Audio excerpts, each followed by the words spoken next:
She left me. Again? The first two sentences are a punch to the gut, a bitter pill I swallow down with the metallic tang of my morning medication. It's not like the movies.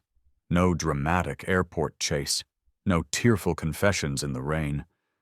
Just the quiet, devastating click of a suitcase latch and the hollow echo of her retreating footsteps on the polished hardwood floors. My name is David. I'm 34, a marketing executive, or at least I was before my cells decided to stage a mutiny. Now I'm a cancer patient. And apparently a man who gets left. The antiseptic smell of the oncology ward still clings to my clothes, a constant, unwelcome reminder of yesterday's pre-treatment consultation. It's a smell I've come to associate with hushed voices, anxious faces, and the hum of machines that are supposed to be saving my life. It's chemo week, the big one, the one Dr. Martinez said would be particularly grueling. And Sarah, my Sarah, is going to a spa. I see her packed bags first, peeking out from our bedroom. 2 of them. Designer. Too large for a simple overnight stay. My world, already precariously balanced on a knife edge of hope and fear, shatters. The word isn't too dramatic. It's exactly how it feels, like the fragile veneer of our we're in this together has been smashed, revealing the ugly truth of her detachment. You're going somewhere? I ask, my voice sounding unnaturally calm, a stranger's voice in my own ears. The air in the room is thick with unspoken words, with the things we haven't been saying for weeks. She flinches, her back to me, but I see the tension in her shoulders. Just a weekend, David. A girls' trip. I need a break. Her voice is tight, defensive. She finally turns, her eyes avoiding mine, focusing on a spot somewhere over my left shoulder. Her blonde hair, usually so vibrant, seems dull under the oppressive weight of this moment.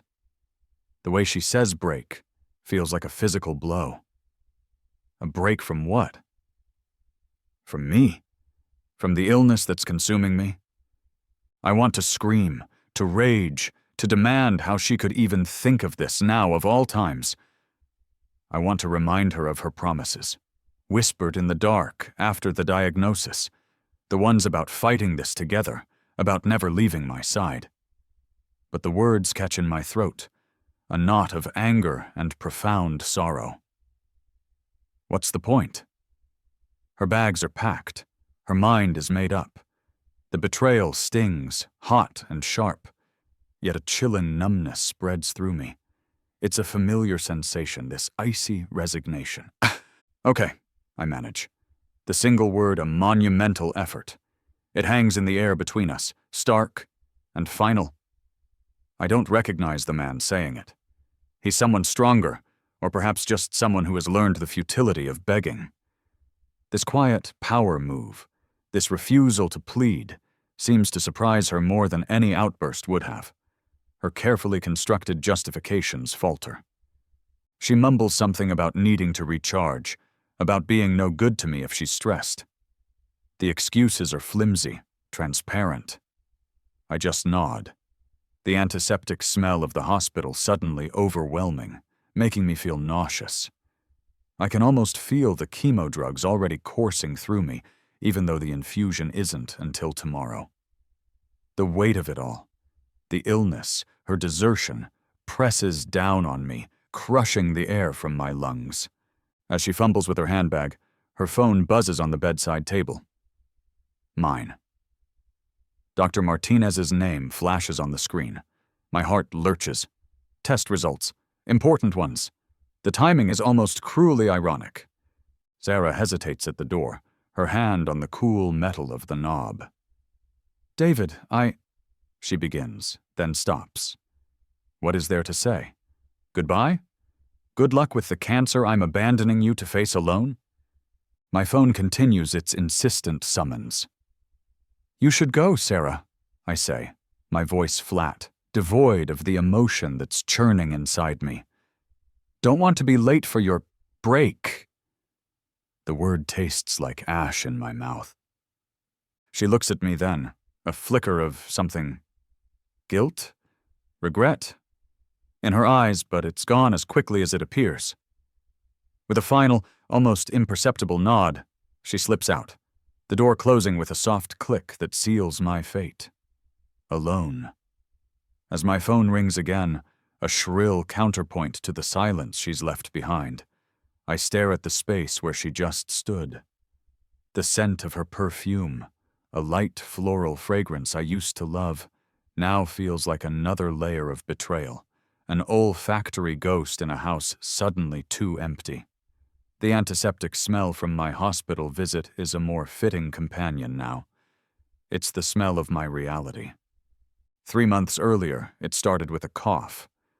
A persistent, annoying tickle in my throat that wouldn't go away. I'd dismissed it as a lingering cold, the kind that makes the rounds in the office every winter. Sarah had been sympathetic then, bringing me tea with honey, rubbing my back when the coughing fits were particularly bad. "You should get that checked out, babe," she'd said, her voice laced with genuine concern. Those were the good days, the before days, when sickness meant a few days in bed with the flu, not this. The this began with Dr. Evans, our GP, his brow furrowing as he listened to my lungs. "Let's get a chest x-ray, David, just to be sure." The "just to be sure" sent a small shiver of unease down my spine, but I pushed it away. I was 34, healthy, a non-smoker. What could it possibly be? When the x-ray came back showing a shadow, the unease grew into a cold knot of dread. More tests followed, a CT scan, then a biopsy. Each step was a descent into a deeper level of anxiety. Sarah was there, holding my hand, her grip tight, her promises of, "We'll fight this together no matter what," a comforting mantra. I clung to those words, to her presence, like a drowning man to a raft. She was my rock, my anchor in the storm I didn't yet fully understand was about to break. The diagnosis came on a Tuesday. I remember the sterile, beige consultation room, the overly cushioned chairs, the generic art on the walls. Dr. Henderson, the oncologist, a kind woman with sad eyes, delivered the news. Stage 2 lung cancer, adenocarcinoma, non-smoker. The words floated around me, surreal and terrifying. The taste of metallic fear flooded my mouth, so potent it was almost a physical entity. I remember the way the room seemed to tilt, the doctor's voice fading in and out. My world didn't just tilt, it crumbled. The word cancer was a wrecking ball, demolishing the life I knew, the future I'd planned. Sarah cried, great, racking sobs that shook her entire body. I held her, my own shock momentarily overshadowed by the need to comfort her. It was a strange role reversal. I was the one with the ticking clock inside me, yet she was the one falling apart. Or so it seemed. Looking back, perhaps her tears were not just for me, but for herself, for the life she was losing, the life she'd signed up for when she married me. A life that didn't include weekly hospital visits and the looming specter of death. In the days that followed the diagnosis, I went into practical mode. It's what I do. As a marketing executive, I'm paid to analyze problems, strategize solutions, and execute plans. So I researched.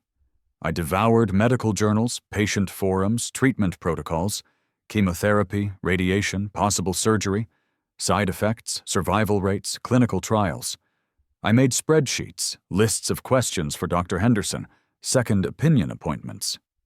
This methodical approach was my quiet power move, my way of reclaiming some control in a situation that felt utterly uncontrollable. It was my armor against the fear that threatened to paralyze me. Sarah, however, seemed to retreat. Her initial flood of tears gave way to a strained sort of positivity. "We have to stay positive, David," she'd say, her smile not quite reaching her eyes. "Stress is bad for you." She'd pat my arm.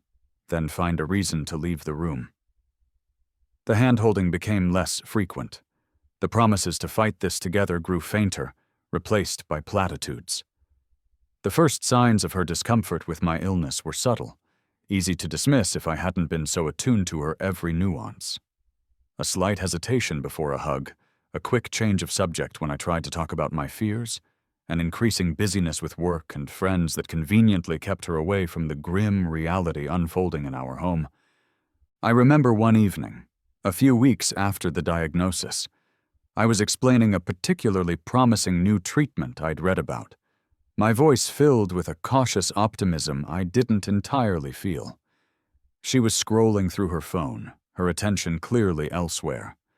When I paused, expecting some input, some shared hope, she just looked up, blinked, and said, "That's nice, honey.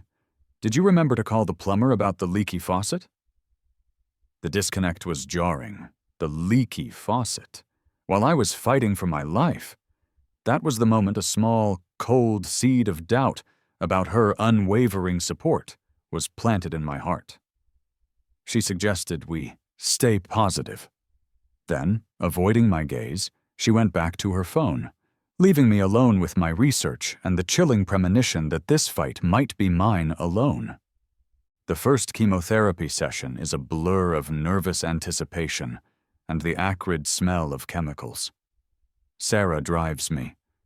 She's quiet, her knuckles white as she grips the steering wheel. In the chemo ward, surrounded by other patients in various states of quiet endurance, the reality of it all hits me hard. The IV drip, the cold liquid snaking into my veins, the knowledge that this poison is meant to save me. It's a brutal paradox. Sarah sits beside me, scrolling through her phone, a magazine unopened on her lap. She offers occasional, forced smiles.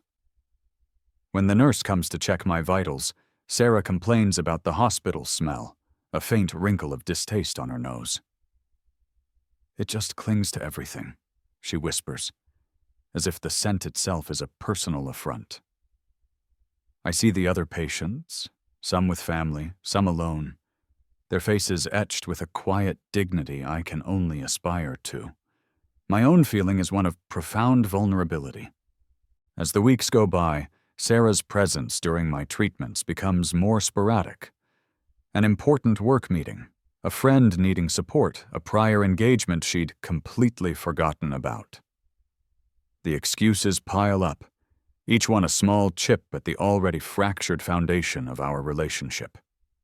My weakness grows with each chemo cycle. The nausea is relentless, the fatigue a crushing weight that pins me to the bed for days. Food tastes like cardboard. My hair starts to fall out in clumps, and a bone-deep weariness settles into my soul. The rough texture of the hospital blankets against my increasingly sensitive skin becomes a minor torture, a constant irritant. In contrast, Sarah's social life seems to flourish. There are more girls' nights out, more weekend brunches, more impromptu shopping trips. Her laughter, when I hear it on the phone with her friends, sounds too bright, too carefree, a stark contrast to the muted tones of our life within the four walls of our home. A home that increasingly feels like a sick room. I feel myself withering, not just from the cancer and the chemo, but from the emotional malnutrition of her absence. Her vitality seems to mock my decline. I try to talk to her, to explain how her pulling away is affecting me, how much I need her. But the conversations are stilted, unproductive. She accuses me of being needy, of not understanding the pressure she's under. "It's hard for me too, David," she says, her voice sharp. "Seeing you like this, it's draining." Draining. As if my illness is an inconvenience designed to personally victimize her. Despite the growing chasm between us, I find solace in unexpected places. I start to build relationships with the other patients in the chemo ward. There's Martha, a woman in her 70s with a wicked sense of humor and a no-nonsense attitude towards her own battle with leukemia. There's young Tom, barely out of his teens, fighting lymphoma with a quiet courage that astounds me. We share stories, fears, and the dark humor that only those initiated into this exclusive club can truly understand. Nurse Rebecca, with her gentle hands and kind eyes, becomes a confidant, always ready with an encouraging word or a warm blanket. These connections are lifelines, small pockets of warmth in the cold landscape of my illness. This becomes my quiet power move, forging new bonds as the primary one in my life frayed. Then comes the suggestion, dropped casually into conversation one evening as I'm struggling to keep down a few sips of broth.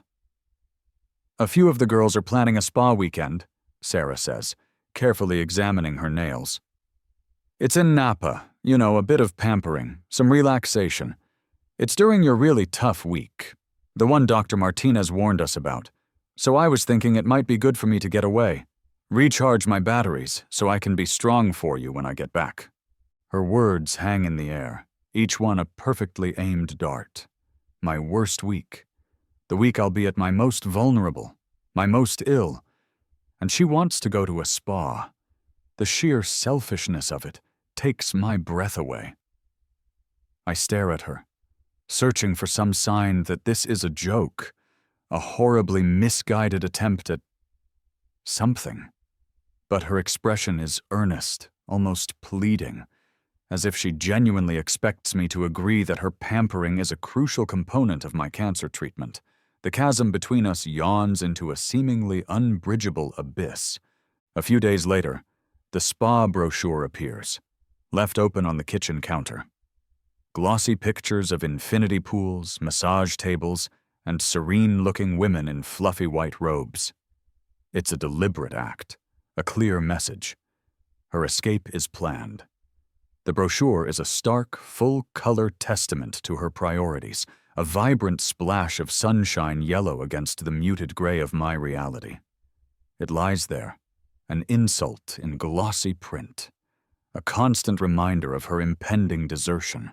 The rain starts just as I begin to speak, a soft patter against the bedroom window that quickly escalates into a torrential downpour, mirroring the storm brewing inside me. "Sarah, we need to talk about this spa trip." My voice is hoarse, the effort of keeping it steady immense.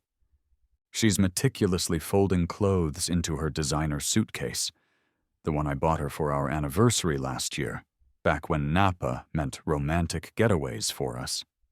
Not a solo escape for her during my darkest hours. "What's there to talk about, David?" she says, not looking up. "I told you I need this, for my own sanity." "Your sanity?" I can't keep the incredulity out of my tone. "Sarah, it's my most intensive chemo week. Dr. Martinez specifically said I'd need full-time support. The kind of support you promised?" The words are out before I can stop them, sharper than I intended. The antiseptic smell of the hospital seems to have permanently infused my senses, a constant reminder of the battle I'm fighting, a battle she's choosing to sit out. She slams a silk blouse onto the pile. "And what about me, David? What about what I need, this whole cancer thing? It's not just happening to you, It's happening to me, too." Her voice rises, a defensive shield going up. "I understand it's hard for you, Sarah. I truly do. But leaving me now, this specific week..." I trail off, the unfairness of it all choking me. I feel my composure, already fragile, begin to crumble. "Oh, here we go," she scoffs, finally turning to face me. Her eyes are cold, her face a mask of resentment. "You're so selfish, David. All you think about is yourself, your illness. Have you once stopped to think about how this is affecting my life, my career? My friends are tired of hearing about it. I can't even go out without someone asking me how you're doing with that pitiful look on their face." The accusation, so blatantly untrue after months of me trying to shield her from the worst of it, after weeks of her barely acknowledging my struggle, makes something inside me implode. The carefully constructed dam of my emotions bursts. selfish? I repeat, my voice trembling with a mixture of rage and hurt. I'm the one fighting for my life, Sarah. I'm the one enduring the poison they pump into me, the nausea, the pain, the fear that I might not see another birthday. And you call me selfish because you want a fucking spa weekend? The sound of the rain against the window is a furious drumbeat, underscoring the ugliness of our words. This is it.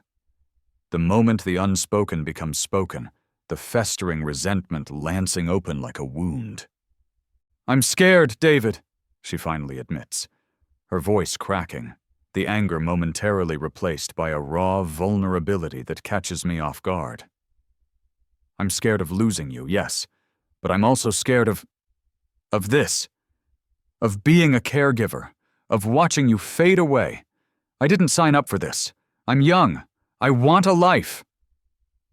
Her words, the ugly truth of her fear and her resentment, hang heavy in the air. I didn't sign up for this, as if our vows, in sickness and in health, had an asterisk, a hidden clause for conditions deemed too inconvenient.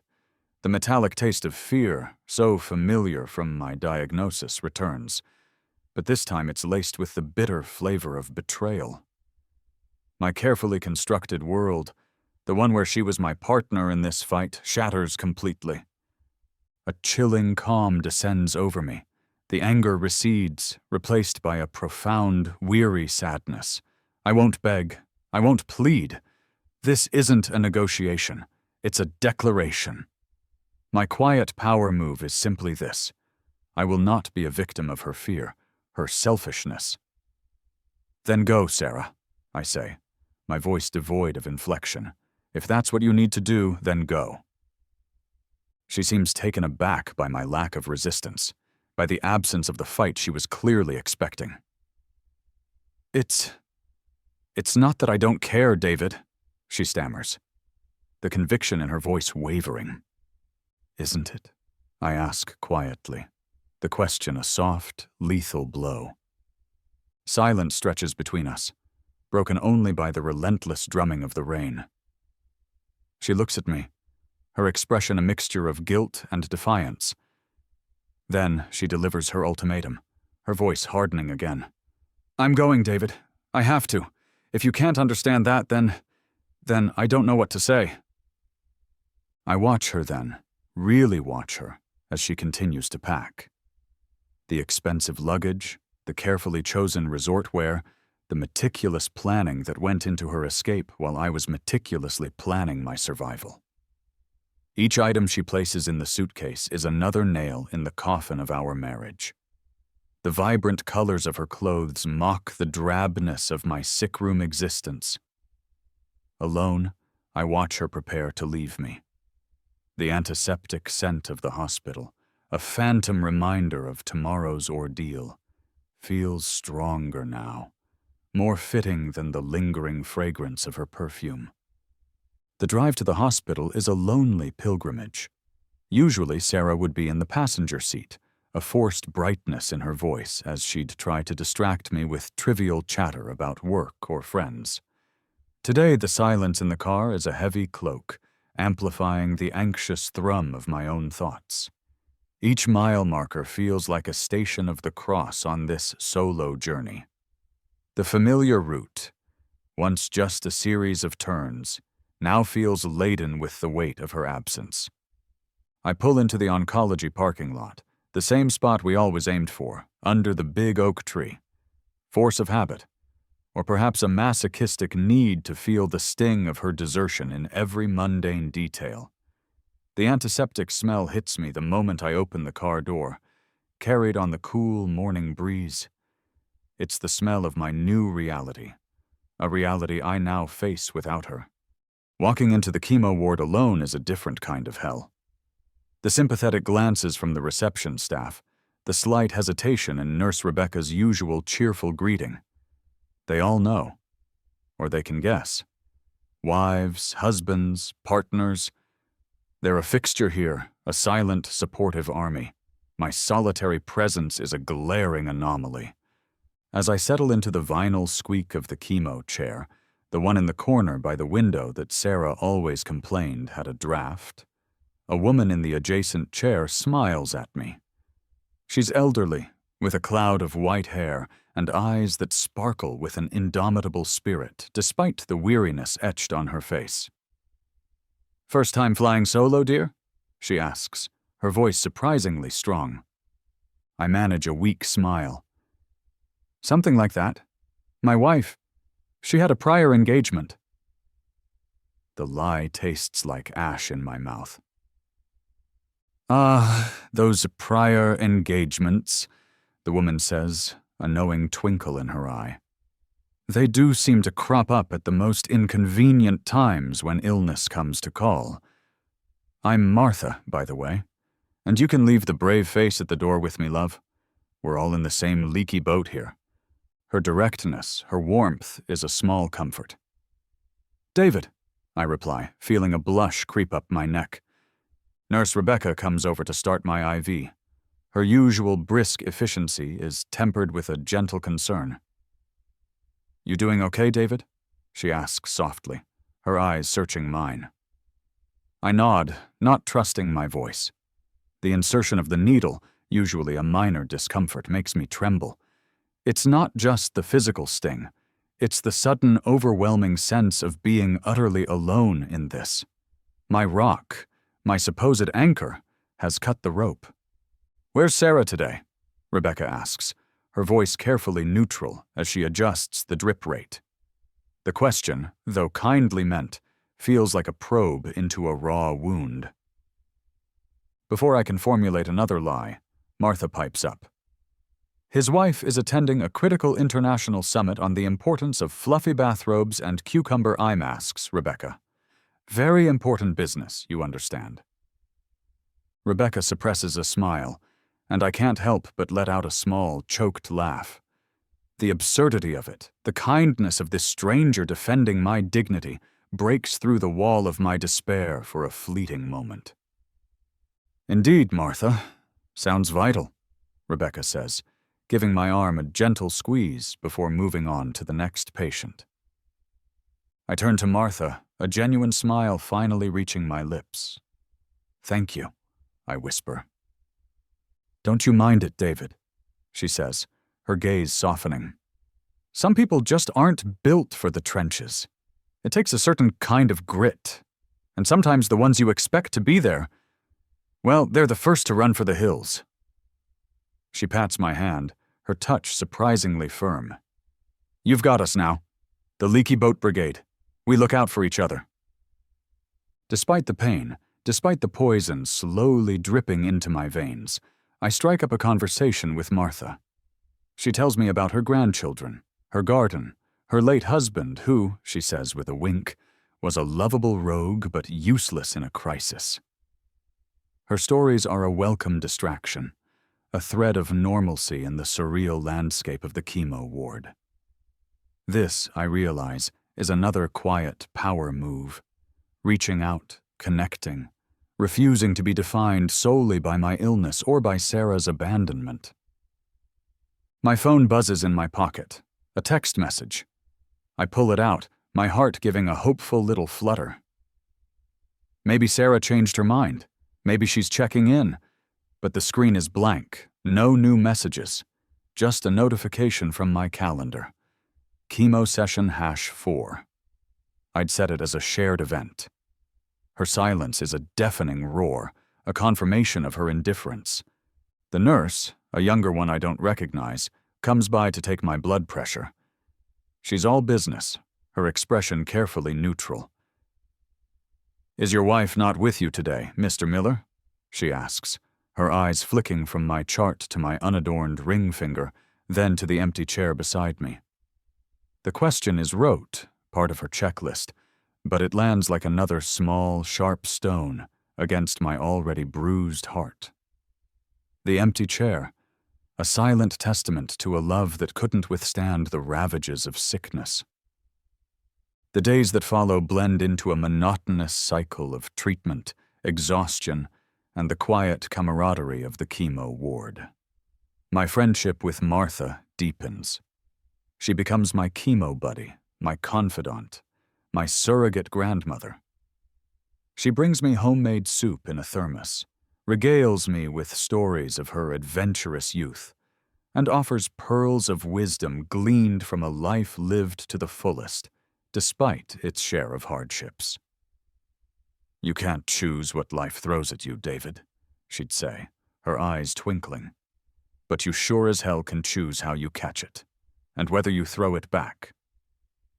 The warm weight of the heated blanket she insists on tucking around me during particularly grueling sessions is a comfort that goes far beyond its physical properties. It's the warmth of human kindness, a stark contrast to the cold void Sarah left behind. Nurse Rebecca continues to be a beacon of light. She has a knack for knowing when I need an extra word of encouragement, a gentle touch, or just a moment of quiet understanding. She celebrates the small victories, a day with less nausea, a slight improvement in my blood work, with genuine enthusiasm. Her care feels personal, going beyond the call of duty. I see her interacting with other patients with the same compassion, and I realize this ward, this sterile, often grim environment, is also a place of extraordinary humanity. The other patients in our little corner of the ward become an unlikely family. There's Raj, a retired engineer with a dry wit, who always has a crossword puzzle on the go and a surprisingly upbeat playlist he shares through a small portable speaker.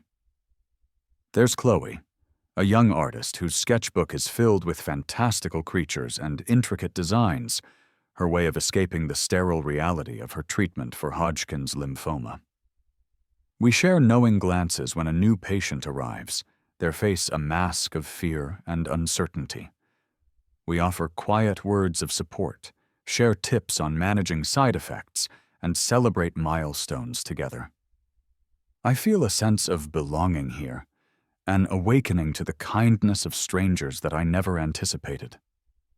One afternoon, during a particularly long infusion, I noticed the boredom and listlessness hanging heavy in the air. Raj is struggling with a particularly fiendish clue. Chloe is staring blankly at an empty page, and even Martha seems subdued. On impulse, I suggest a game of cards. I have an old, dog-eared pack in my bag. It's a simple thing, but it transforms the atmosphere. Soon, laughter echoes in our little corner. The snap of cards a cheerful counterpoint to the beeping of the IV machines. Organizing this impromptu card game, this small act of connection, is another quiet power move. It's me refusing to succumb to the gloom, me choosing engagement over despair. Meanwhile, Sarah's world, as depicted on social media, is a vibrant tapestry of sunshine, gourmet meals, and carefree smiles. Her Instagram feed is a curated collection of her spa weekend, poolside selfies with her friends, artfully arranged plates of food, glasses of champagne raised in a toast. Each post is a fresh stab of pain, a visual confirmation of her blissful oblivion to my suffering. I see her radiant smile, the relaxed set of her shoulders, and I compare it to my own gaunt reflection in the hospital bathroom mirror. The contrast is a brutal indictment of her choices. I want to comment, to lash out, to remind her of what I'm going through while she's sipping mimosas. But I don't. I simply scroll past, the images burning into my memory. Martha, with her uncanny ability to read my moods, notices my distress. "Social media, dear?" she asks gently one afternoon, nodding towards my phone. "The curated lives of the blissfully ignorant. Don't let it get to you. It's all smoke and mirrors. Real life is here," she says, gesturing around our little chemo corner. "In the grit and the grace." Later that day, Martha shares a piece of her own story, something she rarely does. She tells me about her eldest son, who lives an hour away but hasn't visited her once since her diagnosis 6 months ago. "He sends flowers," she says, her voice tinged with a sadness that belies her usual stoicism. "Expensive ones. and texts me thinking of you emojis. But he can't bring himself to sit here, to see me like this. Some people, David, they love you from a distance. It's not the love you need, but it's the only love they know how to give when things get tough. Her story, her quiet acknowledgement of her own absent family, forges another bond between us. It's a painful solidarity, but a solidarity nonetheless. It makes me feel less alone in my specific brand of abandonment.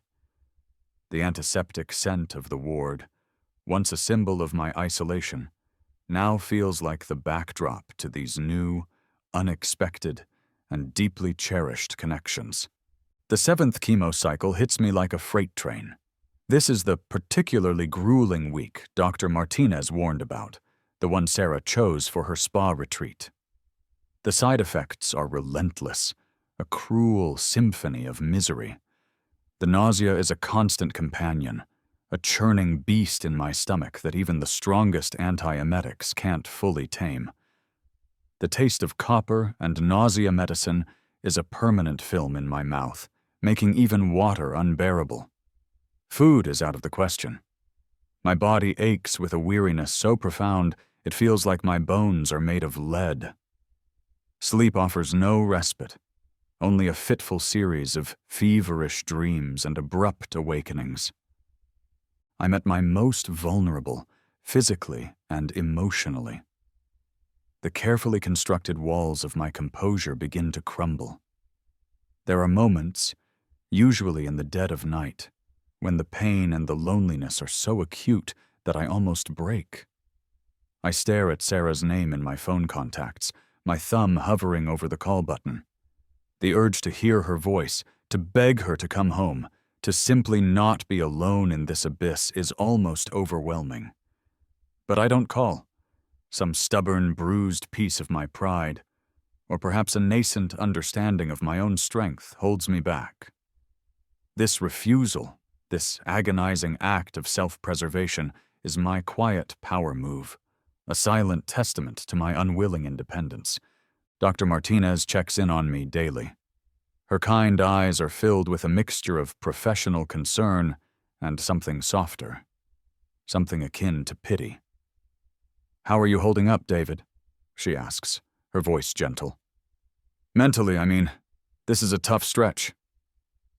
I try to be honest, to articulate the swirling chaos of my emotions, but the words fail me. "It's hard," I manage, the understatement a gaping chasm. "Your wife, has she been in touch?" she asks, her tone carefully neutral. I shake my head, unable to meet her gaze.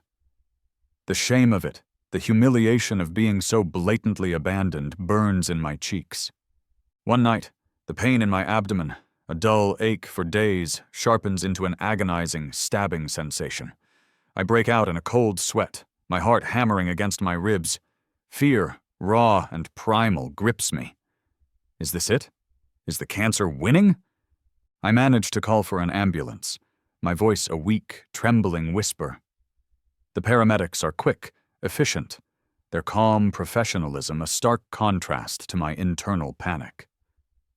As they wheel me out of the house Sarah and I once called our home, I feel a profound sense of desolation. The journey to the emergency room is a blur of flashing lights and sirens, each one a mournful cry in the darkness.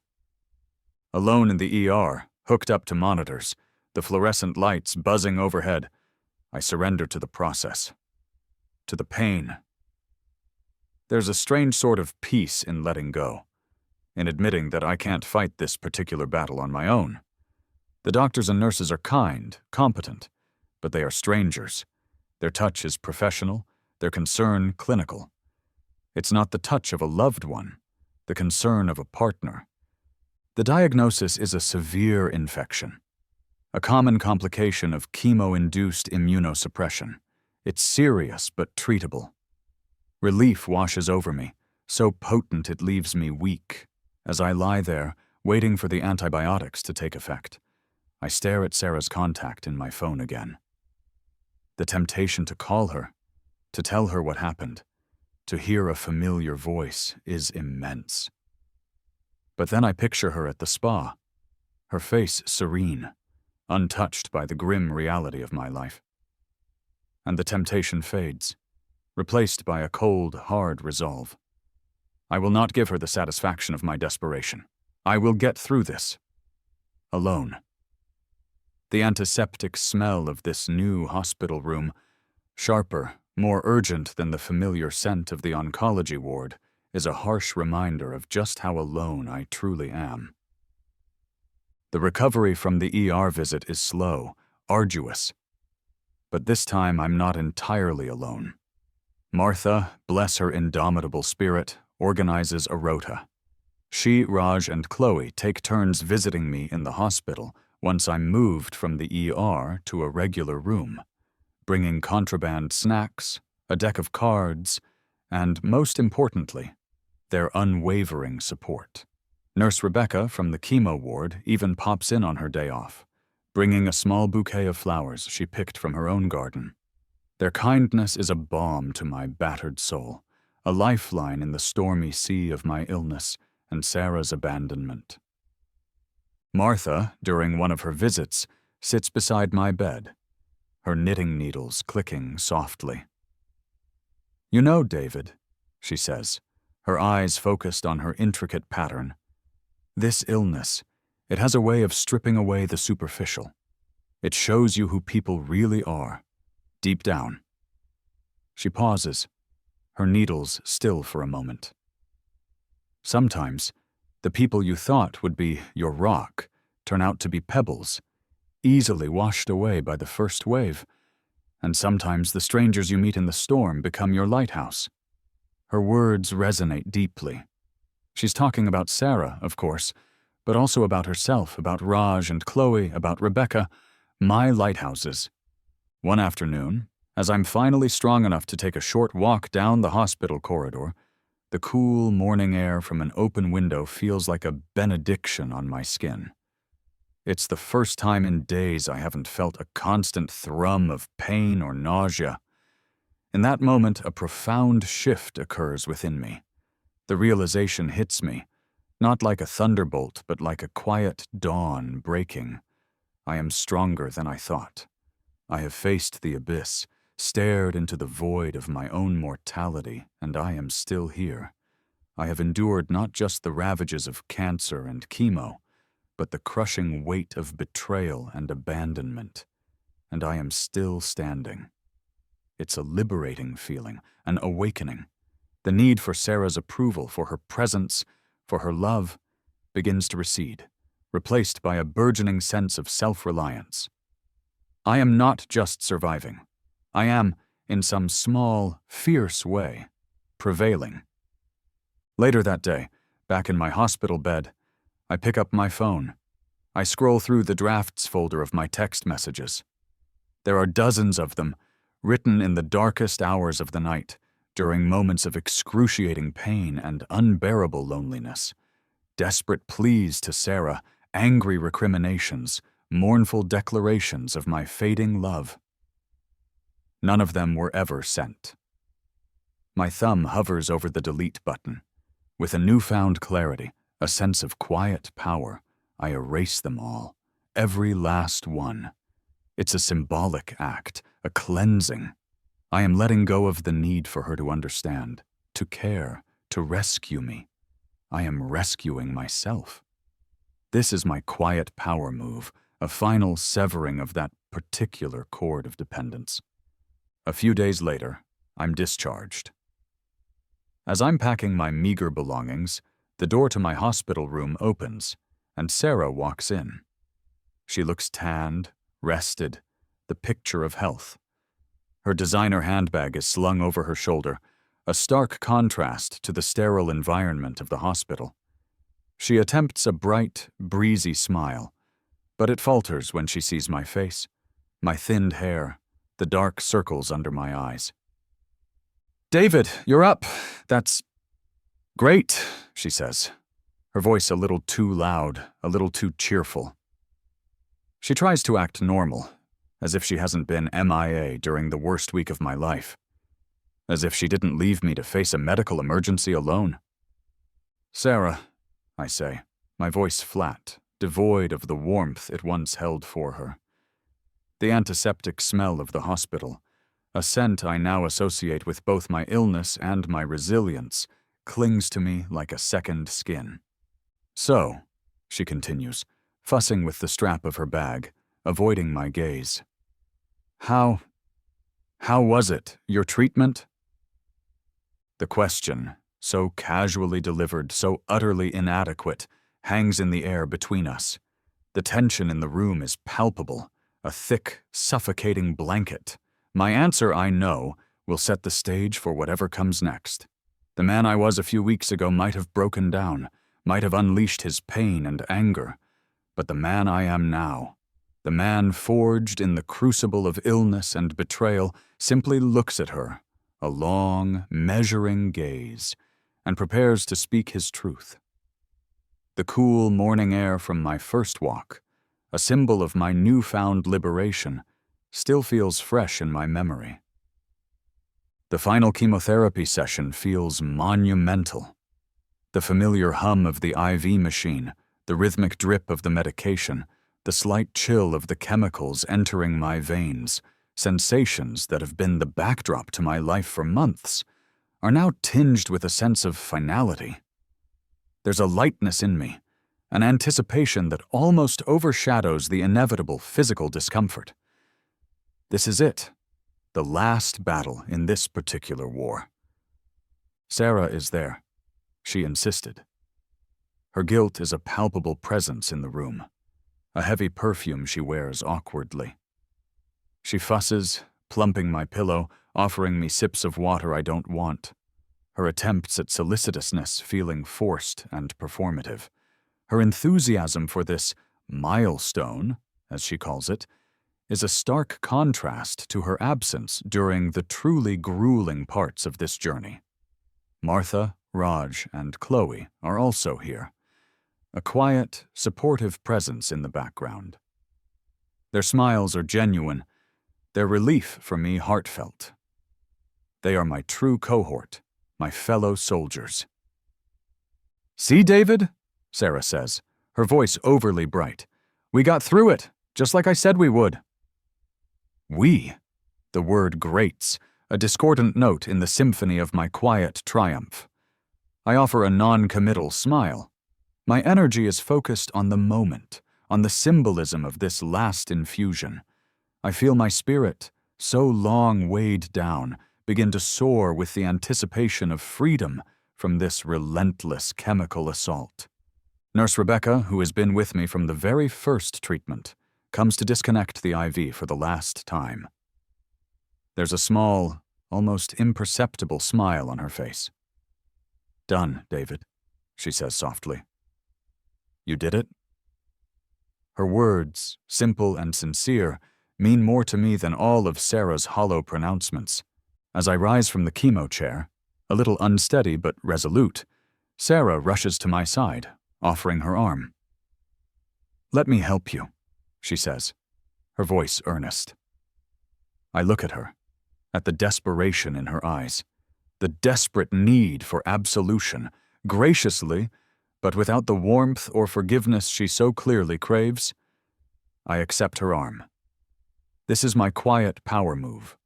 I will not be cruel, but I will not pretend. I will not erase her abandonment for the sake of a comfortable illusion. The antiseptic smell of the oncology ward, a scent that has defined so much of my recent past, is slowly being replaced by the sweeter fragrance of hope. Dr. Martinez enters the ward, a broad smile on her face. "David, congratulations! Ready for the main event?" she asks, her eyes twinkling.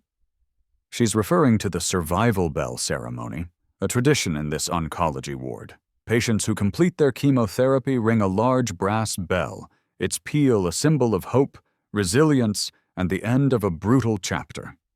"As I'll ever be," I reply, my own smile finally feeling genuine, unforced.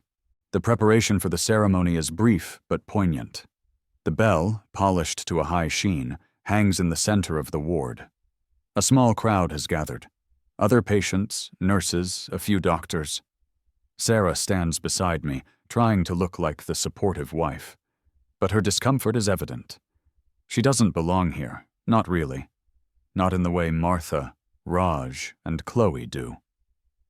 They approach, their faces beaming.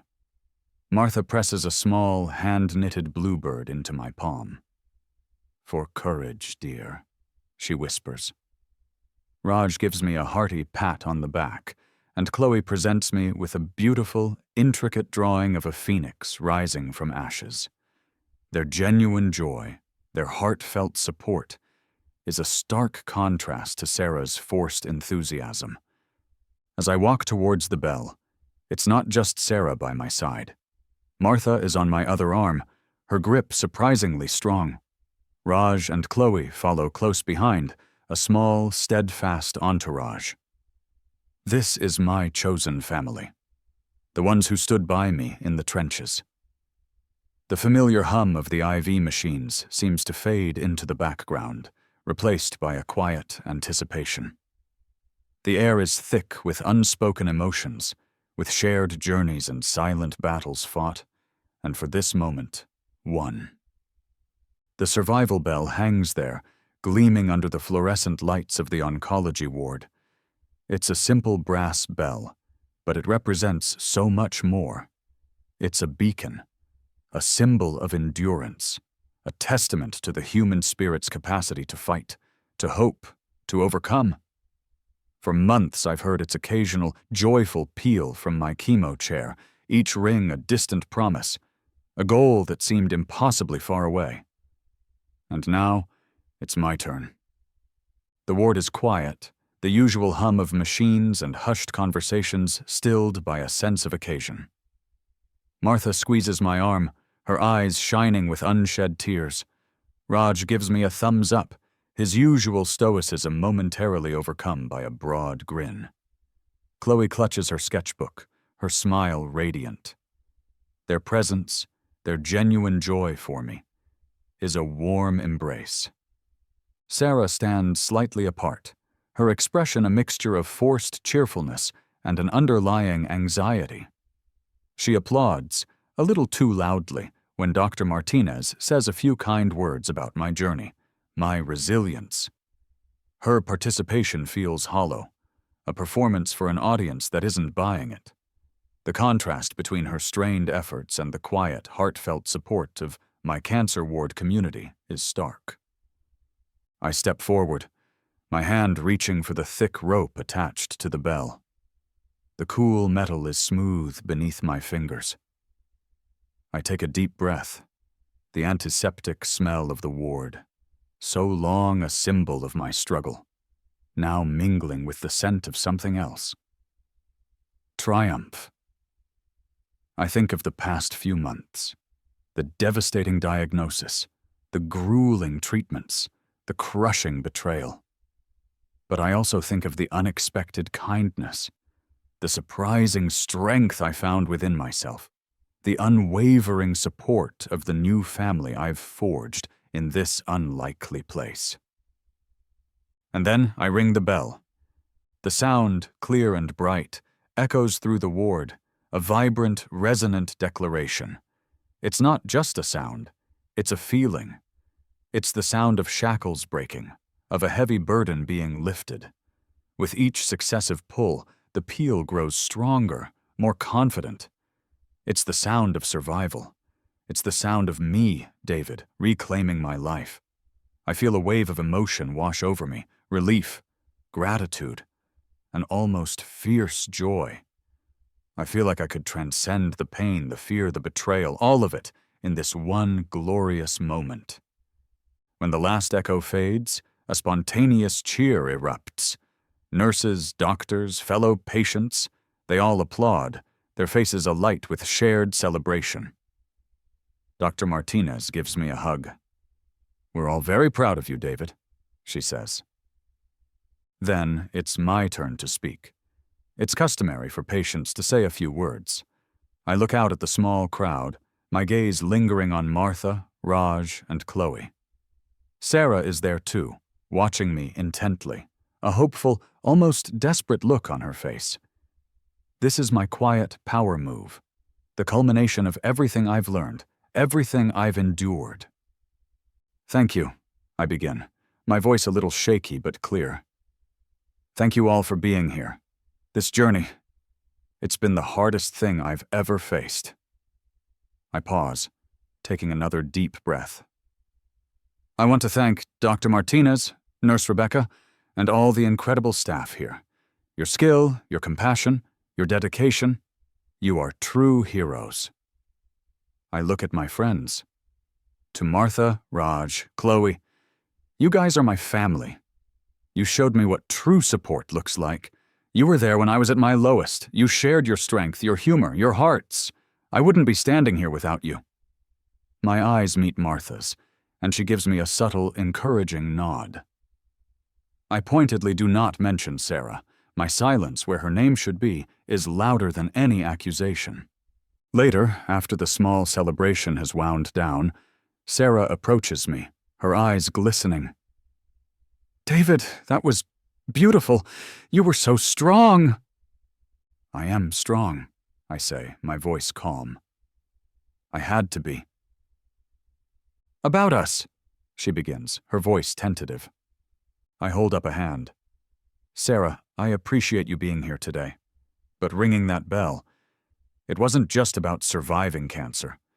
It was about surviving everything that came with it. The unspoken hangs in the air between us.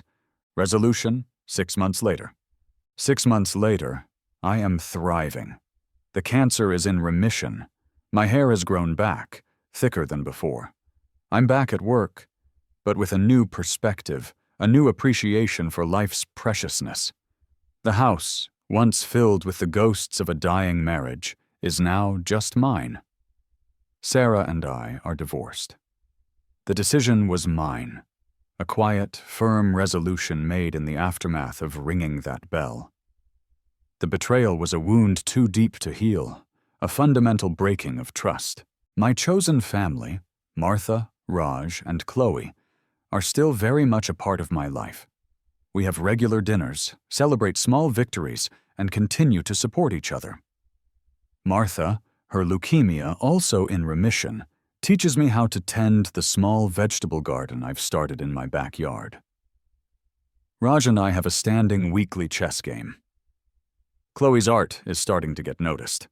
I have one of her phoenix paintings hanging in my living room, a constant reminder of resilience and rebirth.